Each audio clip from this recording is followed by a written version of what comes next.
Hello guys, welcome to my channel. இன்றைக்கி நம்ம என்ன பார்க்க போகிறோன்னா, ஹெல்த்தியான கருப்பு எள்ளு உருண்டை. இந்த கருப்பு எள்ளில் ரொம்ப கால்சியம் சத்து இருக்குது, இரும்பு சத்து இருக்குது.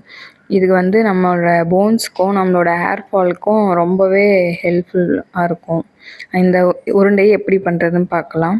முதல்ல கருப்பு எள்ளை நல்லா கழுவி, அதில் கல் மண்ணெல்லாம் கலந்துருக்கும், கழுவி நல்லா வெயிலில் காய வச்சு எடுத்துட்டு ஒரு வாணலியில் நல்லா போட்டு வறுக்கணும். அதுக்கு கைவிடாமல் கலந்துக்கிட்டே இருக்கணும். கைவிட்டோம்னா அது அடியில் இருக்கிறதெல்லாம் கரைஞ்சிரும். அதனால் கைவிடாமல் நல்லா பொரியிற அளவுக்கு நம்ம வறுத்துக்கிட்டே இருக்கணும். சரிங்களா?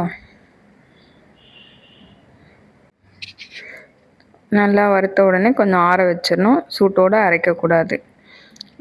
நல்லா சூடு ஆறுனதுக்கப்புறம் ஒரு மிக்ஸி ஜாரில் போட்டு நல்லா அரைச்சிக்கணும். அதுக்கு தேவையான அளவு வெல்லத்தை நல்லா பொடிச்சு வச்சுருக்கோம். இப்போ அந்த அரைச்ச வெல்லத்தையும் அரைச்ச அந்த எள்ளையும் ஒன்றா சேர்த்து கலந்து மறுபடியும் ஒரு மிக்ஸில் பல்ஸ் மோடில் போட்டு எடுத்து வச்சிடணும். எடுத்துட்டு உடனே அந்த சூட்டோடு உருண்டை பிடிச்சோம்னா சுவையான கருப்பு எள்ளு உருண்டை ரெடி ஆயிரும்.